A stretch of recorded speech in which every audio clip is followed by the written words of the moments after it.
Olá, bem-vindos ao Diálogo Brasil. Um tema tem causado muita polêmica no país. O projeto Escola Sem Partido tem proposta tramitando na Câmara e já esteve também no Senado, além de um movimento criado em torno dessa bandeira. Mas, afinal, o que exatamente tratam os seus defensores e os seus críticos? Para esclarecer as dúvidas, convidamos o próprio fundador e líder do movimento Escola Sem Partido, o advogado Miguel Najib, e também a professora Catarina de Almeida Santos, da Faculdade de Educação da Universidade de Brasília, a UNB. Antes de começar a nossa conversa, eu vou chamar a jornalista Graciele Bittencourt, que vai falar um pouco sobre esse assunto. Maranhão, o movimento Escola Sem Partido foi criado em 2004. De lá para cá, diversos projetos de lei sobre o tema foram apresentados nos estados, nos municípios e também tramitam projetos na Câmara e no Senado. Segundo o projeto original, as escolas devem colar cartazes com uma relação de 6 deveres do professor. Entre eles, a proibição de promover qualquer corrente política, ideológica ou partidária. O texto diz também que o professor deve respeitar o direito dos pais de dar aos filhos uma educação moral e religiosa de acordo com as convicções de cada família. As sessões para discussão do assunto no Congresso têm sido marcadas por muita controvérsia. Manifestantes a favor e contra lotam o plenário. Maranhão, caso esse projeto de lei venha a ser aprovado, que impacto isso vai ter na relação professor-aluno? Olha, Graci, isso é o que a gente vai tentar discutir aqui nesse estúdio durante esse programa. Mas, antes de começar, eu vou reforçar que ao longo da nossa conversa, nós vamos tratar desses 6 itens que formam a base do projeto Escola Sem Partido.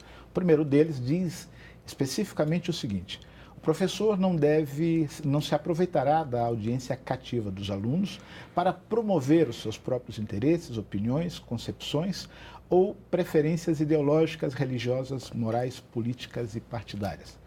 Miguel, o que é que a gente pode esperar de uma escola com esse nível de proposta e como é que isso pode ser encarado? É uma restrição? É uma censura? O que é isso?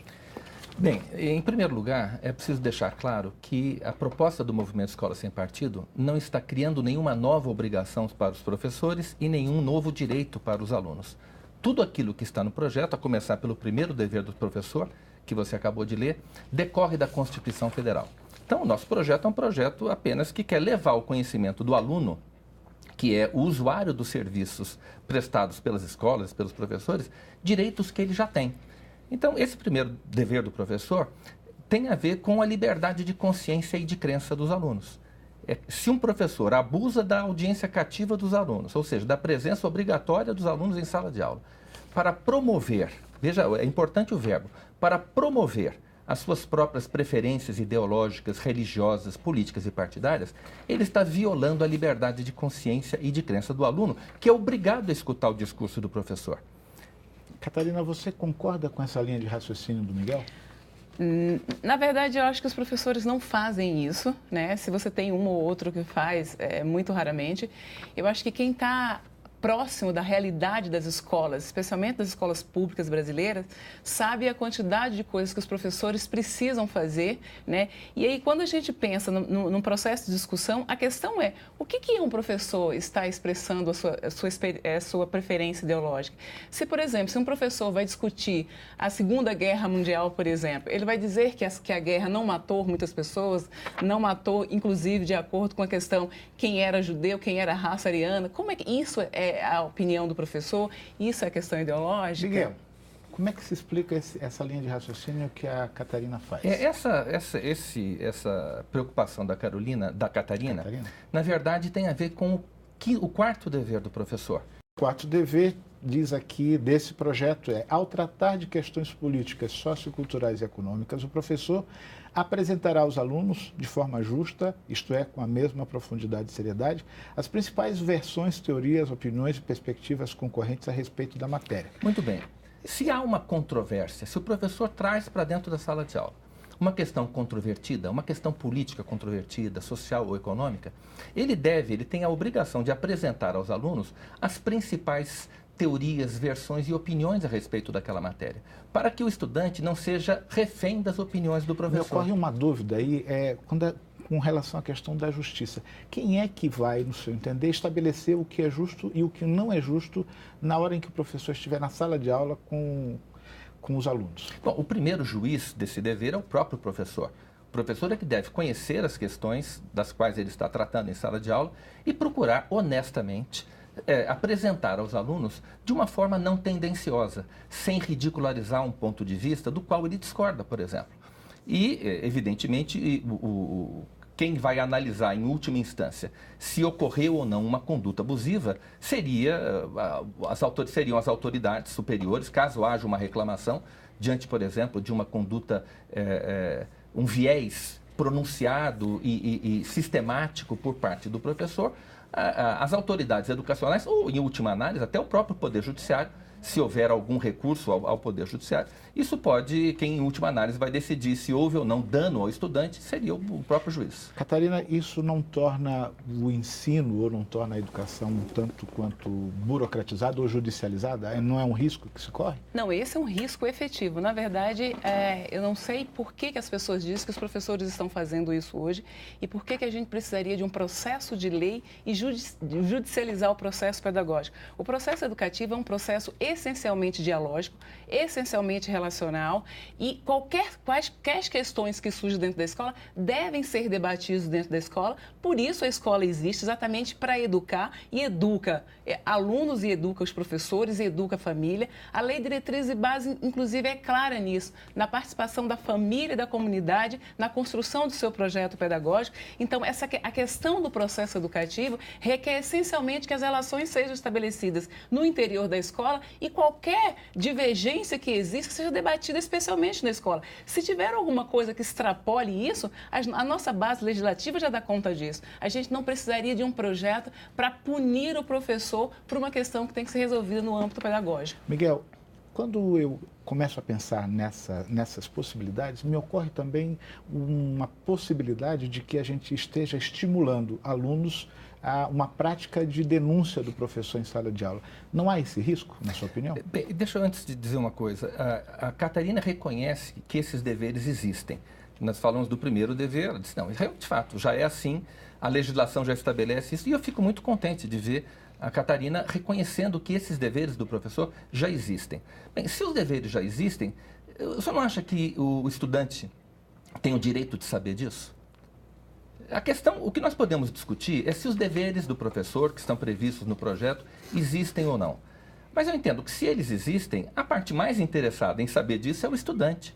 Nós não podemos negar ao estudante, que é a parte mais fraca, que é aquele indivíduo vulnerável, que ainda, aliás, a legislação brasileira estabelece que o estudante deve ser preparado para o exercício da cidadania. Ou seja, conhecer os seus próprios direitos é uma condição necessária ao exercício da cidadania.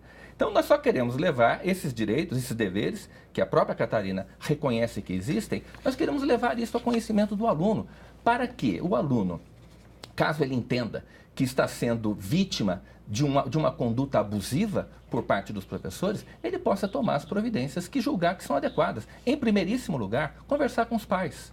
Depois, se os pais entenderem que é o caso, vai falar com a direção da escola. Catarina, o que você me diz dessa linha de raciocínio? Nós temos um projeto de lei que ele proíbe que seja discutido nos planos estaduais, nos projetos político-pedagógicos da escola, nos currículos, as discussões mais sérias que nós temos na sociedade brasileira hoje, que é, por exemplo, questão de gênero, né, questão de orientação sexual. Então, são questões muito sérias que têm provocado, por exemplo, a questão do machismo, do racismo, do feminicídio, e tem um projeto de lei que proíbe isso.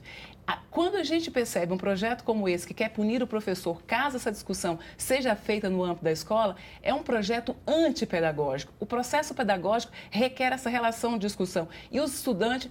Eu não sei qual é a ideia que nós estamos tendo dos nossos estudantes, porque os nossos estudantes sabem muito mais coisas do que sequer a gente possa imaginar. Às vezes, eles sabem mais coisas do que os próprios professores. Então, todas essas questões que o professor Najib está colocando, os alunos têm conhecimento dele. Têm conhecimento de mais coisas que muitas vezes do que os próprios professores. Então, essa relação de denúncia do professor é uma relação completamente antipedagógica e que não favorece o nosso processo educativo. Vou aproveitar que você falou disso, eu vou voltar à questão que passou batido por conta da gente avançar por outro tema. Miguel, você acredita que a gente não possa viver aí um estímulo a um denuncismo dos alunos? Como é que a gente controla ou esse risco está afastado? Na sua opinião? Veja, a expressão denuncismo ela é extremamente pejorativa e ela desqualifica de antemão a reação da vítima contra uma conduta abusiva. Então, eu não usaria essa expressão denuncismo. Eu acho que se o estudante entende que foi vítima, veja, nós estamos falando de crianças e adolescentes, porque esse projeto Escola Sem Partido, nesta parte pelo menos, não se aplica ao ensino superior. A Constituição Federal garante ao estudante e adolescente o princípio da proteção integral, da proteção prioritária. Então, a legislação brasileira tem o dever de amparar prioritariamente o estudante. O artigo 70 do ECA, no qual o nosso projeto se baseia, diz o seguinte: é dever de todos prevenir a ocorrência de violação dos direitos da criança e do adolescente. Que direitos? De que direitos nós estamos falando? O direito ao pluralismo de ideias, que está exposto, que está garantido no item 5º, no item 4º dos deveres do professor, esse que você acabou de ler. O direito à liberdade de consciência e de crença. O direito à impessoalidade, que está garantido no item 2, que seria interessante a gente ler, o item 2 e 3 dos deveres do professor. Então, veja, o Estado brasileiro tem o dever de proteger a criança e o adolescente. Olha, você concorda com essa linha de raciocínio? Eu discordo porque eu acho que a nossa legislação já garante tudo isso, a gente não precisa. Qual é a lógica do denuncismo? Todos os movimentos, né, ou as vertentes que se juntam ao movimento Escola Sem Partido, têm criado, inclusive, sites e incitado os estudantes a gravar a aula dos professores, que é uma prática, inclusive, ilegal, e denunciar, disponibilizar na rede, circular na rede. Isso por si só, já é uma lógica de denuncismo e que provoca uma guerra entre estudantes e professores. Nós precisamos estabelecer uma relação recíproca de respeito entre estudantes e professores e não incitar um processo, uma guerra entre escola e comunidade, estudantes e professores. Então, o denuncismo ele já está, antes do projeto ser aprovado, né, ele já está em vigor. Olha, eu vou aproveitar esse momento para ler outros 2 artigos que formam a base Segundo e terceiro dever, que fala de respeito. O professor não fornecerá nem prejudicará, não favorecerá nem prejudicará ou constrangerá os alunos em razão de suas convicções políticas, ideológicas, morais ou religiosas ou da falta delas. E o terceiro o professor não fará propaganda política partidária em sala de aula, nem incitará seus alunos a participar de manifestações, atos públicos e passeatas. Nós vamos fazer um breve intervalo. Na volta do nosso programa, a gente vai discutir outras questões desse tema. Já, daqui a pouquinho a gente está de volta.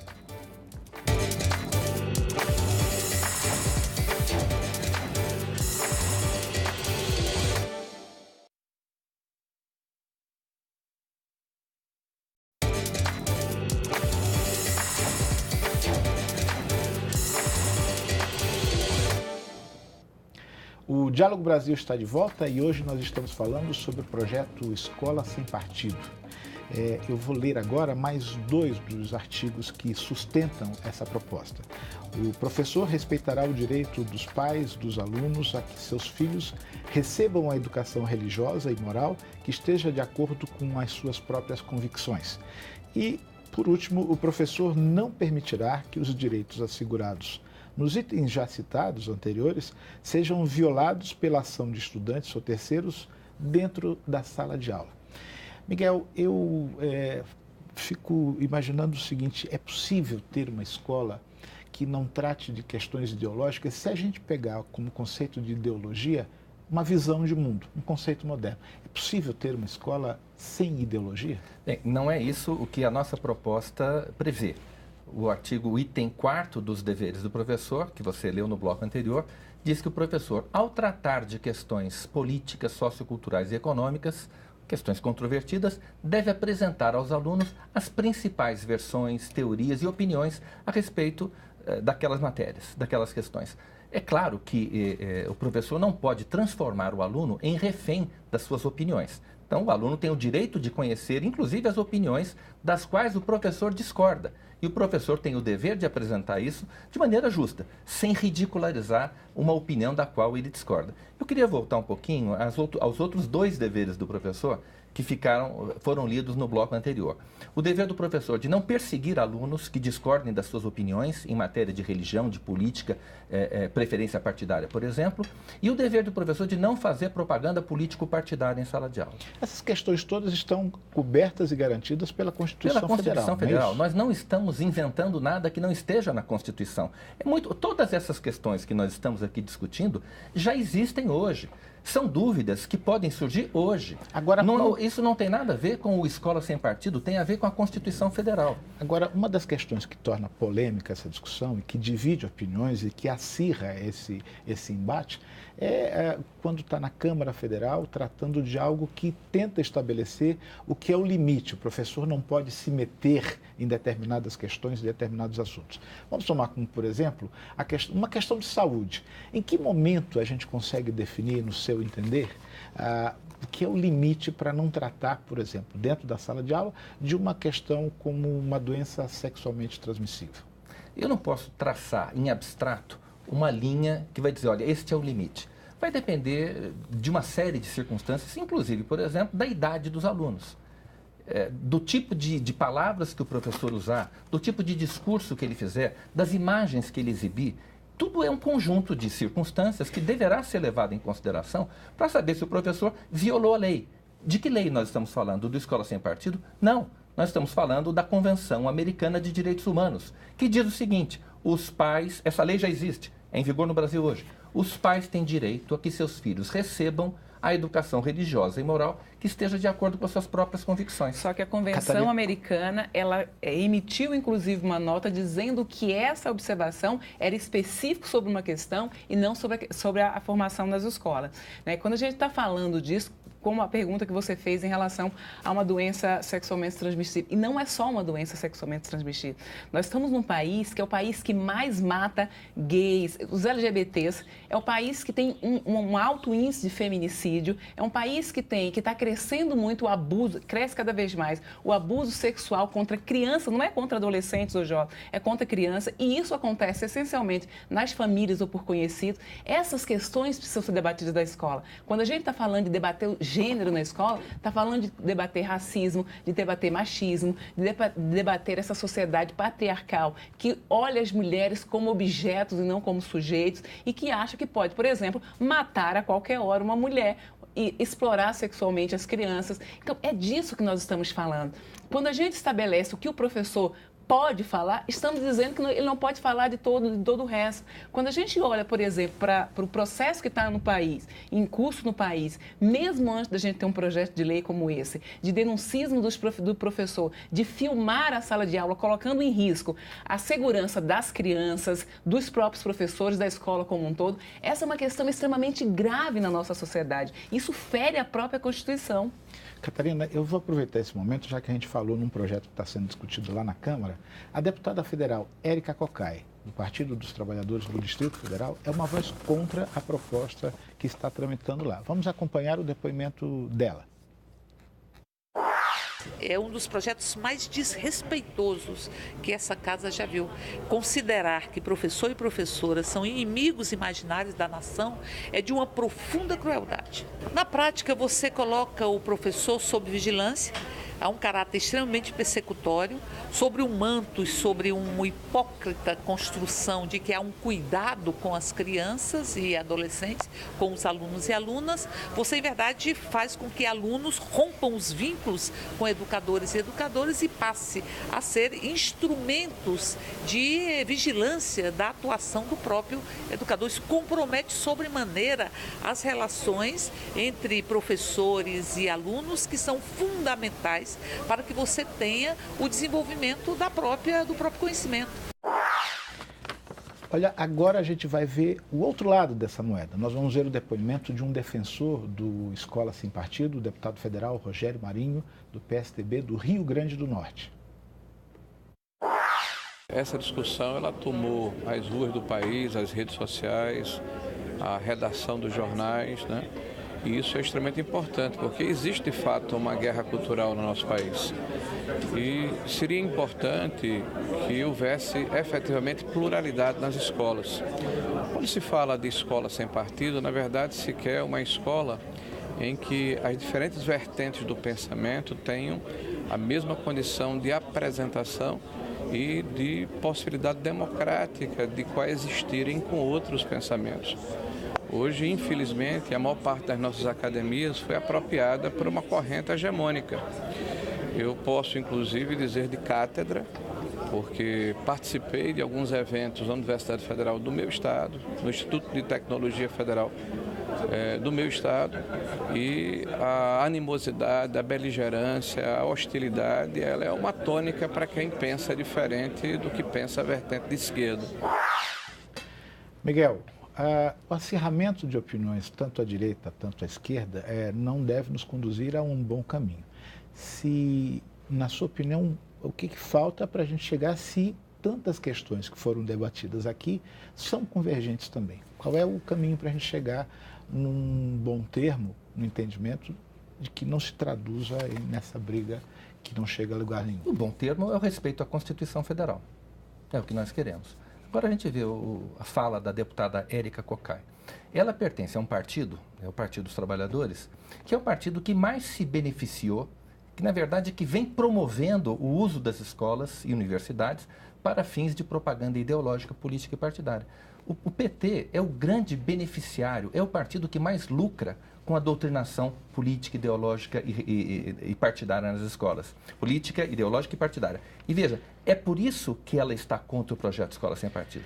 Porque se fosse uma doutrinação hostil ao seu partido, ela certamente apoiaria o projeto Escola Sem Partido. Mas quando a gente vê um acirramento de posições dessa, quando a gente sob o argumento de fugir da doutrinação proposta pelo PT, não se corre o risco de cair numa outra doutrinação de um outro partido e aí estaremos vivendo a mesma situação? Certamente existe esse risco e é para isso, por isso é que nós queremos Escola Sem Partido. O Escola Sem Partido justamente vem para impedir que esse risco ocorra quando ele diz que o professor não pode fazer propaganda político-partidária em sala de aula. E o projeto não diz que o professor de esquerda não pode fazer. Nenhum professor pode fazer propaganda político-partidária em sala de aula. Nenhum professor pode abusar da presença obrigatória dos alunos em sala de aula para tentar transformá-los em réplicas ideológicas de si mesmo. Catarina, queria te ouvir. Olha, eu tenho a impressão de que essas pessoas estão muito distantes da escola. Porque quem vive o dia a dia da escola, que sabe quais são os problemas que a escola vive, que os professores hoje vivem muito em função, inclusive, de atender às demandas das avaliações de larga escala, que não conseguem nem implementar outros projetos na escola, saberia que os professores não estão utilizando o tempo de sala de aula para fazer propaganda ideológica partidária. Você pode ter um caso ou outro, mas não é a realidade. Nós temos os professores do Brasil hoje, eles são formados na sua grande maioria, 75%, em instituições privadas, que essa discussão não passa por ela. Se a questão da academia, e aí voltando bem às universidades públicas, né, se tornou esse espaço ideológico, as instituições privadas que formam os professores na sua maioria não estão nessa lógica. Esses professores estão num sistema de ensino que não estão dando conta nem de lidar com os problemas da escola. Esse processo de acirramento não nos leva a lugar nenhum. Eu acho que a lógica do Escola Sem Partido eu vejo como a escola de partido único, que define o que pode ser. Porque o que está posto na Constituição hoje é exatamente a liberdade de discutir os diferentes temas. Quando a gente está dizendo só pode debater essas questões ou é proibido que determinadas questões sejam debatidas, eu acho que a gente está levando a dizer, olha, eu estou invertendo a lógica, estou colocando a escola de partido único. Se eu pego o projeto de lei, ele tem muito a ver com a deputada Érica Cocai. Por que você disse que não é verdade, Não é verdade. O projeto Escola Sem Partido não está proibindo o debate de nenhum assunto, o ensino de nenhum assunto. Ele não interdita... Ele diz que o professor tem que ser neutro? Não diz que o professor tem que ser neutro. Ele diz que o professor não pode se aproveitar da audiência cativa para promover as suas próprias ideias, para promover as suas próprias preferências político-partidárias. Ele diz que o professor não pode fazer propaganda político-partidária. Se o professor ele diz que quando o professor tratar de uma questão controvertida, política, econômica ou social, ele deve apresentar aos alunos as principais versões. O nome disso é pluralismo. O que nós queremos é uma escola plural. Isso que a Constituição mostre aos já alunos. garante. Sim, nós queremos dar efetividade a essa regra constitucional. Eu queria abordar com vocês rapidamente, a gente está caminhando para o final, embora a gente não consiga exaurir, mas acho que é uma questão que eu gostaria de tratar. A gente percebe uma tendência que é a militarização das escolas. Vocês acham que esse é um caminho ou isso é um risco que a gente está vivendo? Eu não acho que seja um caminho, mas esse desejo de muitas famílias de que haja a militarização das escolas, na verdade, demonstra como as famílias estão necessitadas de ordem e disciplina dentro das escolas. Elas sentem que as escolas se tornaram locais perigosos para os seus filhos. Locais onde não existe disciplina, onde não existe ordem, onde não existe hierarquia. Então, quando se fala em militarização das escolas, as famílias têm em mente um ambiente organizado, onde existe respeito, disciplina e hierarquia. Olha, Catarina, você tem um minutinho para a gente concluir o seu raciocínio. Então, eu vou numa questão simples, né? Quando a gente está falando da militarização das escolas, a gente está falando de garantir ordem e segurança.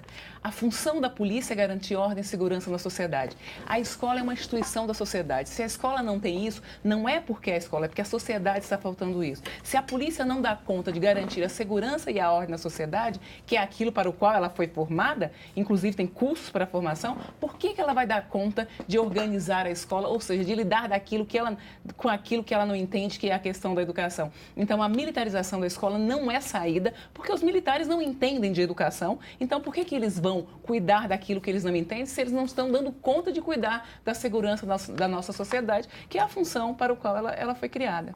Olha, eu agradeço muito a participação dos senhores aqui nesse programa. Eu tenho certeza que a gente não consegue exaurir um assunto tão vivo e tão consistente quanto esse, mas também tenho certeza que a nossa conversa serviu para quem está nos assistindo em casa tornar mais claro um pouco essas questões.